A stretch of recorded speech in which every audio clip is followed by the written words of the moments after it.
Feijóo, al presidente de la Xunta de Galicia, a ver si él nos saca un poquito más de dudas o a ver qué plan alternativo hay a este, porque este es un poquito confuso y ambiguo. Don Alberto, buenas noches. ¿Qué tal? Muy buenas noches. ¿Ustedes están de acuerdo con este plan que ha aprobado el Consejo Interterritorial de Salud y que, de alguna forma, viene a decirnos que la responsabilidad es de nosotros mismos, de los ciudadanos?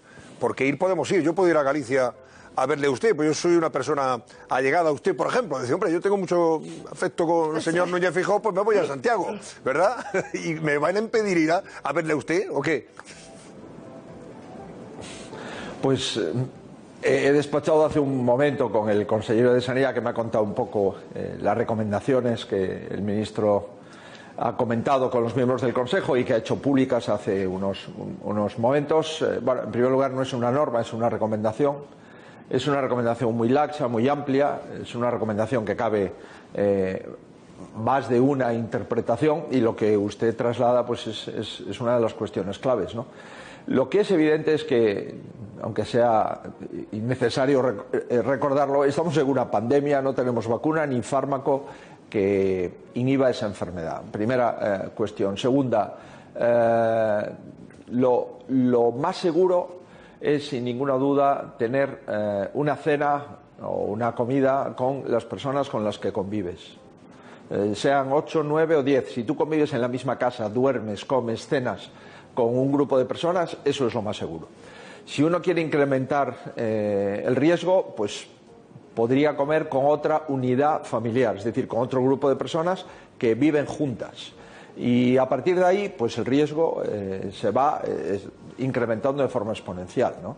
Por tanto, lo lógico es que, en primer lugar, cenemos o comamos con la misma unidad familiar, con la que lo hacemos siempre. En el caso de tener algún hijo o un padre que vive fuera, etcétera, pues bueno, ya estamos metiendo otra unidad familiar y ya estamos incrementando el riesgo. Y cuantas más unidades familiares, es decir, cuantas más gentes coman o cenen ese día que no vivan juntas normalmente, incrementamos el riesgo exponencialmente. Si además hay gente mayor, si además hay gente más vulnerable, el riesgo vuelve a tener otro incremento, ¿no? Por consiguiente, lo que está claro es que de lo que se trata no es de a ver con cuántos comemos, ¿no? Sino lo que se trata es de tener unas fiestas para poder celebrarlas finalizadas las mismas, ¿no? Por consiguiente, aquí lo que hay que hacer es un llamamiento a la responsabilidad y tener muy claro una cosa: lo más seguro es cenar con las mismas personas que comes y cenas y duermes habitualmente. Y a partir de ahí el nivel de riesgo se va incrementando de forma bastante intensa, ¿no? Y por tanto todos somos responsables y todos debemos de actuar responsablemente. Es evidente que la policía no puede entrar en los domicilios para ver si un hijo que vivía en Madrid de un matrimonio que vive en Coruña y otro hija que está estudiando en Donosti, que se junten y entonces teóricamente son 3 unidades familiares. Aunque el número de miembros sean 4, son 3 unidades familiares. Bueno, eso es mucho más arriesgado que vayan a cenar 10 personas de la misma unidad familiar, ¿no? Y ese es el principio, al menos que en Galicia estamos recomendando. Y después hacemos un apartado con el tema de los niños, porque bueno, los pediatras consultados, y los hay buenos en Galicia, y además hay otros colegas que así lo acreditan, es que un niño de menos de 10 años o incluso de menos de 12 años, su factor de transmisión, el riesgo de transmisión, es menor que un adulto, ¿no? Por tanto, pocas unidades familiares, si es posible una. Nosotros recomendamos no más de 2 y el número de personas no nos parece que sea relevante, siempre y cuando pertenezcan a una o a 2 unidades familiares como mucho. A propósito de pediatras consultados, presidente Feijóo, vamos a ver, usted tendrá un consejo asesor, un consejo de científicos, de expertos, que más o menos le está marcando las directrices desde el punto de vista sanitario, incluso con algunos apuntes económicos para que esto no se desmadre desde el punto de vista económico, insisto. Pero si usted quiere puede darnos los nombres de sus científicos.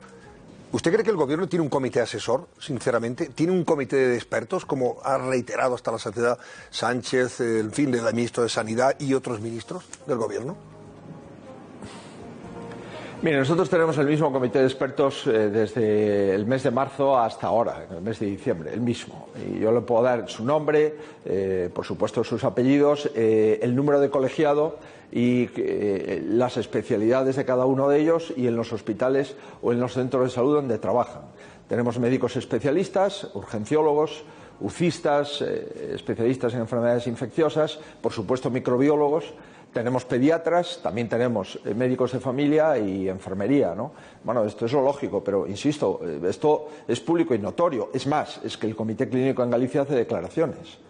Cuando un miembro de un medio de comunicación le pide opinión, pues hay un conjunto de personas que hacen de portavoces. Hay un comité, un subcomité, se reúnen los martes y los viernes y nos hace propuestas que normalmente, con carácter general, son todas aprobadas por el Gobierno, ¿no? Que si el Gobierno lo tiene o no es desconocido. Y por tanto, cuando uno no quiere decir quiénes son las personas que conforman un comité de expertos, es que probablemente esté formado más por funcionarios del Ministerio de Sanidad, de la Dirección General de Salud Pública o de otros centros directivos, que por expertos independientes de los hospitales de Madrid o del Sistema Nacional de Salud, ¿no? Por consiguiente, no parece, por lo menos de momento, que el Gobierno tenga un comité de expertos con nombres y apellidos y número de colegiado conocido y que haya venido haciendo un trabajo de forma permanente desde el mes de marzo hasta el mes de diciembre. Galicia es una de las comunidades que ha venido controlando la segunda ola de la pandemia. No ha tenido, en fin, tensión desde el punto de vista sanitario ni hospitalario. Pero le pregunto, como presidente de la Comunidad de Madrid y a tenor de lo que ha visto en el resto de España, ¿ustedes se han sentido huérfanos de una directriz, de una dirección nacional, a propósito del rebrote que se produce después del verano? ¿Se ha lavado las manos el Gobierno y ha dejado a la buena de Dios que ustedes discurrieran, hicieran y decidieran, los presidentes autonómicos? Bueno, es evidente que hay 17 autoridades delegadas, cada uno de ellos es el presidente autonómico y por consiguiente nosotros somos los que tomamos las decisiones. Hay pocas discusiones al respecto, ¿no? El Gobierno en la primera ola gestionó la pandemia bajo su responsabilidad y en la segunda ola ha dicho que esto se dedicasen las comunidades autónomas, los consejeros de sanidad y los presidentes autonómicos. Esto no lo digo yo, esto lo dice el Boletín Oficial del Estado, ¿no? Y por consiguiente, pues es evidente que consejos interterritoriales ha habido, normalmente sin preparar, normalmente sin documentación, con días de antelación y bueno, ha habido muchas conversaciones, muchas recomendaciones, pero poca unidad de criterio, ¿no? Bueno, nosotros nos quedamos muy sorprendidos con esta forma de gestionar una pandemia y también quedamos muy sorprendidos que todavía hoy, 8 meses después de la pandemia, no haya ninguna legislación específica para gestionar una pandemia. Es decir, seguimos con la misma legislación sanitaria que teníamos antes de la pandemia. Bueno, a tal efecto, bueno, nosotros hemos considerado y hemos propuesto, y lo tenemos ya en el Parlamento, una modificación de la Ley de Sanidad para gestionar una pandemia en Galicia y para que quede no para esta, sino para cualquier pandemia que pueda haber, ¿no?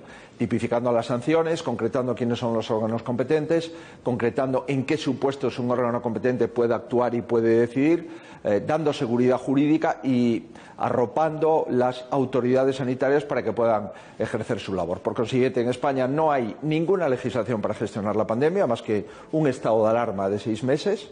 Segundo, no hay una unidad de criterio porque hay 17 responsables para la gestión de la pandemia. Y tercero, el Ministerio de Sanidad, digamos que lo que hace es, como mucho, reunirte y a ver si se puede consensuar alguna recomendación que otra. Esto es lo que lamentablemente está ocurriendo en nuestro país. Eso es así, al menos es como lo vemos. Presidente Feijóo, y en relación con esto, le pregunto por su compañera de Madrid, Isabel Díaz Ayuso. Ya sabe usted que Madrid ha sido una de las comunidades que después del verano sufrió con mayor virulancia esta segunda ola. Hasta el extremo de que algún presidente autonómico del norte, que ahora, en fin, tiene aquello revuelto, porque los bares están cerrados, los restaurantes, etcétera, etcétera, poco menos que miraba a Madrid como una zona apestada y, en fin, no echaba las culpas de todo a los madrileños. Y le pregunto, esta inquina que está demostrando el Gobierno de la Nación contra Madrid, a pesar de las medidas que ha venido tomando la comunidad en cuanto a restricciones, etcétera, etcétera, y que han funcionado, que se ha visto que han funcionado, que se ha controlado la pandemia, que se ha dominado en la segunda parte, por lo menos, ¿no?, de este rebrote, ¿esta inquina política a qué se debe? ¿Cómo la analiza usted contra Díaz Ayuso? Me han dicho que hemos perdido la señal con el presidente de la Xunta de Galicia. ¿Me había escuchado, señor Núñez Feijóo? No, no le he escuchado la última pregunta. Le repito la pregunta más breve, a poder ser. ¿Cómo entiende usted el ataque sistemático del gobierno de Sánchez e Iglesias contra su compañera Díaz Ayuso, a pesar de que aquí se hace un hospital, se construye un hospital en tiempo récord para afrontar una posible tercera ola, y que las medidas que ha ido tomando la Comunidad de Madrid pues han funcionado felizmente. Y no ha tenido que cerrar bares, restaurantes, y la actividad económica ha seguido. Pues mire, la verdad es que no lo entiendo, ¿no? Yo creo que no lo entiende nadie, que un presidente autonómico esté ejerciendo su labor, dado que el Gobierno ha delegado sus responsabilidades en los presidentes autonómicos, y que haya un presidente autonómico que haya considerado hacer un hospital de campaña en un lugar o en otro lugar en la primera ola, y que en la segunda se intente incluso hacer un hospital para gestionar una pandemia. Pues hombre, yo creo que eso no puede ser criticado, eso tiene que ser objeto de felicitación, ¿no? Nosotros hemos incrementado las UCIs, hemos incrementado las unidades de reanimación, nos hemos coordinado lógicamente para disminuir la hospitalización y la ocupación de UCI. Hoy por hoy Galicia es la comunidad autónoma, junto con Canarias, que durante toda esta segunda ola ha tenido menos personas hospitalizadas y menos personas en UCI, y por consiguiente el que Madrid haya bajado, haya mejorado, pues yo creo que es muy importante, no solo para Madrid, sino para España. Madrid es uno de los motores económicos más importantes de nuestro país, ¿no? En fin, no lo hemos entendido, y yo creo que cuando vaya pasando todo esto, pues nos daremos cuenta que este gobierno no ha estado a la altura de un país como el nuestro, y no ha estado a la altura en la gestión de una pandemia. Y hemos acreditado mayor responsabilidad y mayor sentido de Estado los presidentes autonómicos que el Gobierno central. Desde el punto de vista económico, presidente, yo puedo ver, por ejemplo, en el caso de Galicia, pues habla de una segunda ola que se ha afrontado con mucha decisión y con bastante determinación, hasta el extremo de que se han implantado medidas rápidas y respuestas innovadoras según los expertos, cosa que ha propiciado que la ola se controlara. Ahora bien, ahí no ha habido, por tanto, una consecuencia económica en aquellos sectores más afectados, como son fundamentalmente bares, restaurantes, comercios, etcétera, etcétera. Pero le pregunto, esto va a tener consecuencias, evidentemente, de aquí al 2021, y no sabemos si hasta el 2022. El Gobierno ha llevado unos presupuestos al Congreso que están desfasados, están totalmente superados por los acontecimientos.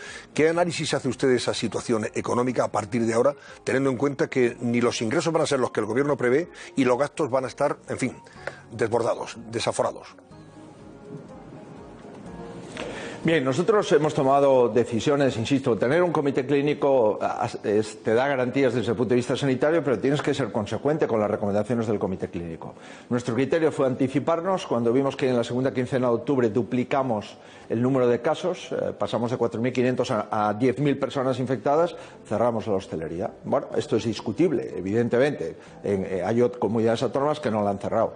Ahora bien, cuando uno ve el porcentaje de ocupación de camas de hospital y de UCI, Galicia, insisto, pues tiene hoy por hoy menos ocupación de camas de UCI que Canarias. Y somos la segunda comunidad, después de Canarias en este caso, con menos camas ocupadas en plan de hospitalización. Insisto, cada uno tiene sus planteamientos, y nosotros, eso sí, hemos ayudado a la hostelería, hemos invertido en la hostelería muchísimo dinero, entre 6.000 y 9.000 euros por establecimiento. Eso ha supuesto mucho dinero, pero hoy hemos abierto ya la hostelería en Santiago y en Orense, y también le hemos abierto con aforos limitados en Coruña, y también con un aforo un poco más restringido en el resto de las ciudades. Bueno, esto es una anticipación siguiendo el criterio clínico, y yo me fío. En una pandemia, para mí es muy importante el criterio del órgano colegiado que asesora al Gobierno, que es el Comité Clínico del Servicio Gallego de Salud. ¿Qué ocurre con el presupuesto del año 21? Bueno, el presupuesto del año 21 sabemos perfectamente que los ingresos no se van a realizar, porque los ingresos están hinchados, y por lo tanto vamos a tener un déficit público histórico, con una caída del PIB histórica. Y ya acabamos de conocer las previsiones de la OCDE, fíjese, o sea, el peor país del mundo salvo Argentina. Hombre, la verdad es que es demoledor que nos digan que nuestro Producto Interior Bruto puede bajar en el entorno del 12% y que el déficit público se puede ir al 15%. Eso es una crisis sin precedentes. Y lamentablemente las cuentas del año 21 me da la sensación que no son las cuentas que deberíamos de hacer para intentar salir y haya un rebote en el PIB. Insisto, los ingresos están pintados, los gastos son brutales y eso significa que probablemente a mediados de año pues nos demos cuenta de que las cuentas no valen para el año 21. Las cuentas del año 21 son el conjunto de pactos con Esquerra Republicana y con Bildu, con el señor Rufián o el señor Otegi, que son los que han concretado cómo quieren que sea la España, no solo presupuestaria, sino política, territorial, etcétera, ¿no? Por tanto, más que cuentas, a veces da la sensación en algunos apartados que son cuentos. Pero bueno, esto es lo que hemos podido ir viendo, eso sí, con un enorme protagonismo del vicepresidente Iglesias y con un Partido Socialista que le da más seguridad y más fiabilidad para las políticas de Estado, Esquerra Republicana y Bildu, que el Partido Popular o que Ciudadanos. Bueno, yo creo que la política española en este momento, desde luego, no va a pasar a la historia por el mejor momento de la política española. Probablemente estemos ya dentro de la historia por el peor momento de nuestra política de Estado y de nuestras cuentas generales de un país que tiene que ser serio, como siempre lo ha sido la economía española. Cuentas o cuentos, señor Núñez Feijóo, que en algunos casos son bastante inquietantes y tenebrosos, porque le pregunto, ¿cómo es posible que desde Cataluña, Esquerra Republicana de Cataluña, imponga al gobierno esto de la armonización fiscal para justificar que Cataluña es una de las comunidades que más impuestos pagan sus ciudadanos, y fastidiar a los madrileños que pagamos menos impuestos? Le dice que armonice usted, pero no a la baja, no, para que los madrileños paguen todo lo que estamos pagando los catalanes. Y, en fin, impidiendo a la comunidad la posibilidad de ejercer, desde el punto de vista de su autonomía, esa responsabilidad fiscal que además tienen ustedes ya atribuida en la Constitución y en la ley. ¿Cómo lo entiende usted eso? Que desde Cataluña, Esquerra Republicana de Cataluña, imponga al gobierno que a usted, por ejemplo, le suban los impuestos, que usted tenga que subir los impuestos en Galicia, como quieren hacer aquí en Madrid. Pues mire, desde el respeto a las personas, hombre, que el señor Rufián le suba los impuestos a los gallegos, pues pero usted, no. Los gallegos han elegido democráticamente a su gobierno y el que toma las decisiones en la política tributaria dentro de la Constitución y del Estatuto es el gobierno gallego y el Parlamento de Galicia, ¿no? Que el señor Rufián, que no le interesa para nada la nación española, ni por consiguiente cómo viven el conjunto de los españoles, ni qué impuestos pagan, pues venga aquí a decir que va a armonizar fiscalmente lo que pagan los andaluces, los madrileños, los gallegos o los valencianos, hombre, no deja de ser un buen chiste, ¿no? Esquerra Republicana de Cataluña ha dicho claramente que ellos quieren la independencia de Cataluña y que quieren reconstruir la República Catalana. Y que desde ahí se nos diga que hay que seguir el ejemplo del señor Rufián para armonizar los impuestos, es decir, eufemísticamente, para subir los impuestos a todos los ciudadanos, comprenderá que ese es otro de los errores históricos del Partido Socialista Obrero Español, ¿no? Mire, la autonomía política se basa en la autonomía financiera. Y la autonomía financiera se basa en una cierta autonomía fiscal y tributaria. Y esos son principios básicos. Por tanto, otra contradicción. El PSOE, que era un partido federal, pues parece ser que ya no es federal. Y Esquerra Republicana, que es un partido independentista, pues ahora parece ser que es el partido más centralista, ¿no? Bueno, en fin, todo esto, vuelvo a reiterar, hombre, no deja de ser, si no fuese por la gravedad de la situación, no dejaría de ser pues un conjunto de chistes que vamos escuchando cada semana y que, bueno, aparecen personajes que ahora te dan lecciones de solidaridad cuando lo que tiene un planteamiento ideológico de una absoluta insolidaridad y con un gobierno que obedece ciegamente a sus socios independentistas, ¿no? En fin, o cuando se dice, no, el señor Otegi pues va a entrar en el diseño de la política de Estado, ¿no? Y esto lo dice nada más y nada menos que un vicepresidente del gobierno español, ¿no? Por consiguiente, créame, llevamos ya algún tiempo en política, llevamos gestionando más de una década larga los intereses generales y escuchar estas cosas pues ya no nos sorprende, ¿no? Nos entristecen. Y yo creo que si interpretamos en la literalidad de lo que se dice y lo que es peor de lo que se hace en la política actual española, la verdad es es para estar tristes. Y en el contexto de una pandemia, imagínese usted. Pero en fin, vamos a intentar gestionar y cumplir cada uno su responsabilidad y después no callarse, con respeto, con responsabilidad, sin faltarle a nadie, no entrando en las provocaciones. No, pero las cosas hay que llamarles como son. Y este Partido Socialista no es el Partido Socialista de la Constitución, ni es el Partido Socialista de la Transición, ni el Partido Socialista europeísta. Esto es un partido más de algunas personas, pocas personas, que han secuestrado al Partido Socialista que conocíamos con anterioridad. Bueno, pero como presidente usted de una comunidad histórica o una nacionalidad histórica que siempre ha demostrado su lealtad constitucional, le pregunto, ¿hasta dónde le inquieta que desde el gobierno el señor Sánchez, por ejemplo, pueda pactar y acordar y conceder a aquellos que proclaman abiertamente que su objetivo es la república plurinacional, incluso su socio, el señor Iglesias, hacer una república plurinacional en España, que no sé, en fin, qué consiste la cosa, pero bueno, ese es su objetivo, que otros como los Esquerra y Bildu, socios ahora del gobierno, hablen insistentemente de hacer referendos pactados sobre la independencia de Cataluña o el País Vasco, que eliminen el castellano, el español como lengua vehicular en la enseñanza, etcétera, etcétera. ¿Hasta dónde le inquieta todo esto?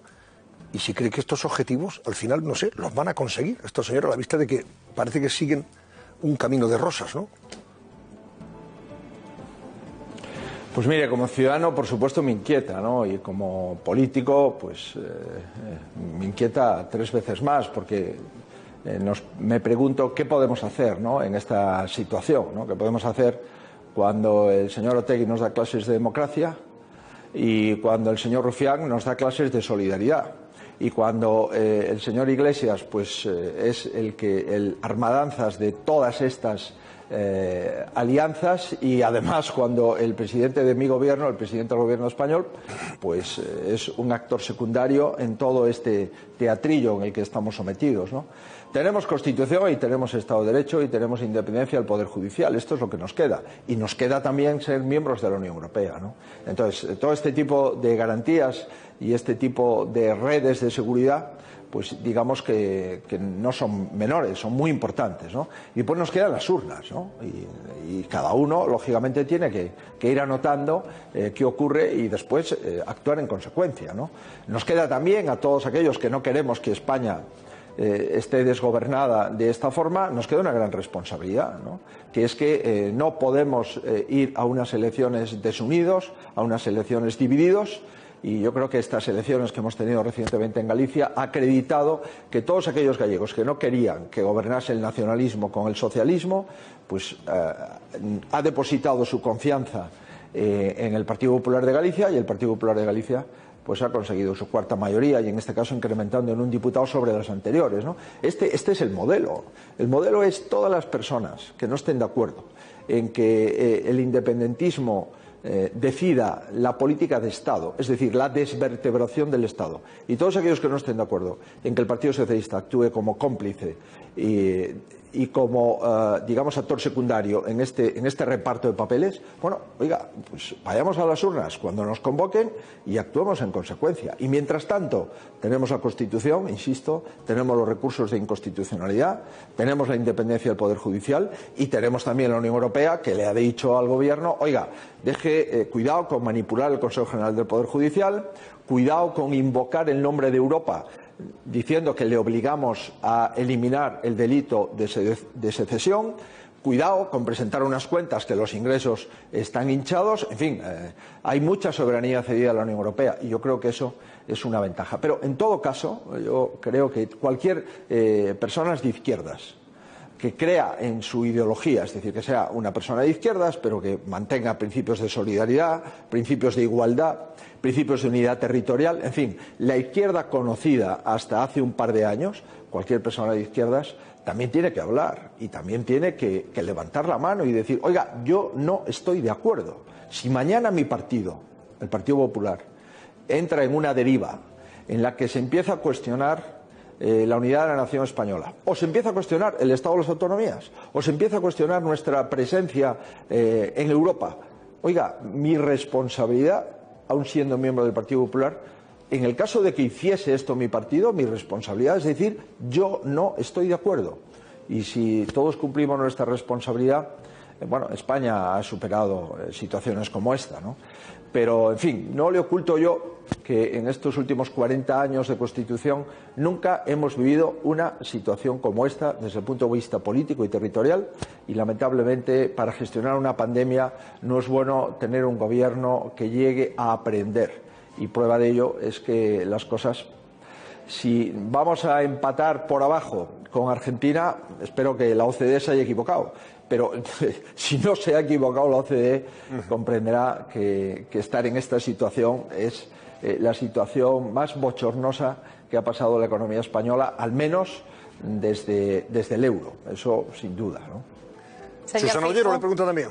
Señor Feijóo, hablemos del Consejo de Transparencia, porque a la vista está que el Gobierno no quiere soltar información, no quiere dar esa información, más de 80 requerimientos en lo que va de año y no ha contestado ninguno, silencio, opacidad completa. Usted lidera una administración pública, de todos es sabido que a la administración pública le cuesta declarar, le cuesta publicar información para todos los ciudadanos, pero ¿hasta qué punto es normal esta opacidad del Gobierno que está dispuesto a llevar hasta las últimas consecuencias? A la vista está. Pues el Consejo de Transparencia, si no recuerdo mal, es una legislación aprobada por el gobierno del presidente Rajoy, lo cual acredita que hay distintos tipos de gobierno. Uno que, teniendo mayoría absoluta, aprueba consejos de transparencia para que le controle la oposición, y otros que, no teniendo mayoría, pues no cumple ni siquiera los preceptos aprobados y que forman parte del ordenamiento jurídico, que es dar información. Oiga, pero que el Consejo de Transparencia haya tenido que solicitar y notificar al Gobierno, que le diga, que le comunique cuáles son los facultativos, el personal médico, el personal sanitario que conforma el supuesto órgano asesor del Gobierno en materia de pandemia, de la COVID-19, es algo sin precedentes. Por tanto, mire, es que esto hace unos años sería imposible que ocurriese, ¿no? Es imposible. No hace muchos años un ministro, cuando mentía en el Parlamento, y cuando mentía de una forma clara y de una forma notoria y pública, le costaba el cargo. Ahora ya no. Ahora, lamentablemente, entre la verdad y la mentira ya no hay diferencia, ¿no? Y la política consiste en que la verdad venza la mentira. Si no, pues no deberíamos dedicarnos a la política. Hace unos días, en un periódico, La Voz de Galicia, salía una entrevista a doble página con Barack Obama y hacía un titular parecido a este, ¿no? Es decir, oiga, no podemos abonarnos a la mentira, ¿no? Oiga, la verdad es fundamental, siempre, ¿no? Pero en los intereses generales y en la gestión de las cosas públicas, eso es el primer mandamiento, es que la verdad no quede vencida por la mentira, ¿no? Por tanto, lo que está claro es que el Gobierno nos oculta información, lo que está claro es que el Gobierno no nos dice la verdad, y lo que está claro es que el Gobierno pues dice una cosa y su contraria, dependiendo si es por la mañana o por la tarde, ¿no? Y, en fin, y créame, no lo digo esto de forma satisfactoria, lo digo a pesar y lo digo con tristeza, porque creo que los españoles no merecemos, como diría nuestro amigo Alfredo Rubalcaba, los españoles no merecemos que el Gobierno nos mienta. Señor Feijóo, y le quería hacer una pregunta sobre la pandemia, sobre el coronavirus, y así volvemos al principio y hacemos una entrevista circular. Sabemos, lo ha comentado Antonio, que los datos son muy positivos de Galicia. En primer lugar, ¿cuál sería para usted la receta por la que han conseguido estos tan buenos resultados sobre el coronavirus? Y en segundo lugar, van a cerrar Galicia para este puente, pero en la mesa hemos comentado que de aquí desde el puente hasta el día 23, que empiezan oficialmente las fiestas, para imponer o implantar ese plan oficial del Ministerio de Sanidad que ha presentado esta tarde en ese Consejo Interterritorial, pasarán 2-3 semanas. ¿Van a establecer alguna medida extra? Porque pueden pasar muchas cosas en esas reuniones de amigos, por ejemplo, o de trabajos. Bueno, yo creo que la receta que hemos utilizado ya desde el mes de marzo ha sido anticiparse, ¿no? La clave es la anticipación. Anticiparse una semana es muy importante, anticiparse 2 cambia y puede salvar muchas muertes, ¿no? Nosotros el 1 de marzo, antes del 14 que se declaró el estado de alarma, el 1 de marzo ya estábamos comprando respiradores, ¿no? y por eso en Galicia no fue necesario pues ver qué respirador se le ponía a un paciente, no, aquí hubo respiradores para todos, camas de UCI para todos, porque anticiparse una semana es importante, anticiparse 15 días, como digo, es determinante, ¿no? Bueno, discutimos y se discute todavía hoy en España si es correcto o no, pues cerrar la hostelería, ¿no? Bueno, yo he visto que mis colegas de Madrid han mantenido la hostelería y han sido capaces de que no se incrementase la curva, al contrario, que bajase la curva de nuevos infectados. Eso es absolutamente cierto y eso merece un reconocimiento público y notorio, ¿no? Ahora bien, pues la ocupación de camas de UCI y de planta de hospitalización pues es el doble o el triple, ¿no?, en Madrid que en Galicia, ¿no? Eso probablemente porque Madrid venía de una situación muy complicada y Madrid tiene mucha más complejidad para gestionar una pandemia por densidad de población que Galicia, que su población está más diseminada. Pero yo creo que lo importante es, primero, anticiparse, segundo, seguir los criterios facultativos y tercero y fundamental, o primero quizás, es test y test. Es decir, testear, cribar y aislar. Eso entiendo que es fundamental. Y seguir anticipándose. Cuando vemos que la curva sube, hay que tomar medidas y anticiparse claramente, ¿no? Es evidente que tomar decisiones ahora, cuando nos quedan 15 días todavía para la Navidad, a mí me parece precipitado, y lo hemos dicho. Es verdad que los ciudadanos tienen que tener un orden de magnitud, ¿no?, y un contexto para poder hacer sus planes, ¿no? Pero en 15 días una pandemia puede dar un vuelco hacia lo bueno y seguir bajando, o por el contrario, tener una curva preocupante, ¿no? Por lo tanto, yo estoy de acuerdo con usted que cuanto más se posponga los criterios para la gestión de las fiestas, más certeros vamos a estar. Y cuanto más se adecúe a la situación epidemiológica de cada provincia, de cada comunidad autónoma, más certero va a ser ese criterio. Yo creo que ahí hay pocas dudas al respecto. Nosotros hemos mantenido el territorio abierto siempre. ¿Por qué hemos cerrado este puente? Bueno, porque nuestro país amigo y vecino, Portugal, pues los ayuntamientos más pegados a los ayuntamientos gallegos tienen una situación epidemiológica muy complicada, ¿no?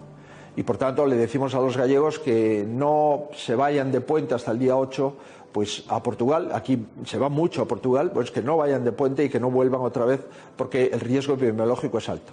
Al cerrar hacia Portugal, automáticamente la asesoría jurídica nos ha dicho que eso supone cerrar Galicia, ¿no? Bueno, vamos, por lo tanto, para salvar el incremento de riesgo que tenemos en muchos ayuntamientos portugueses, vamos a tomar esta decisión. El 9 vamos a volver a abrir nuestro ámbito territorial. No lo hemos cerrado, salvo por esta ocasión de un puente continuado por Portugal.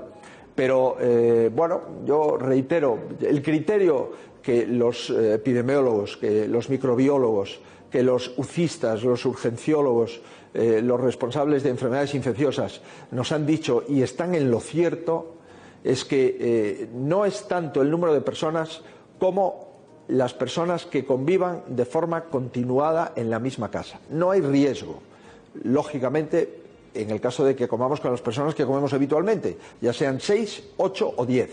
Y en el caso de que queramos asumir un riesgo superior, pues entonces hagámoslo con una unidad convivencial. Le agradecemos su presencia en el programa. Nada, un placer y un abrazo. Y que vaya bien en Galicia y en el resto de España, lógicamente. No solamente de aquí a Navidad, sino sobre todo después de Navidad. Que luego viene la cuesta de enero, que esa va a ser de UPA. Efectivamente. Vamos a trabajar, vamos a seguir trabajando con ilusión todos los días. Vamos a seguir intentándolo. Muchas gracias y buenas noches. Eso es lo más importante. Gracias, señor Núñez Feijóo.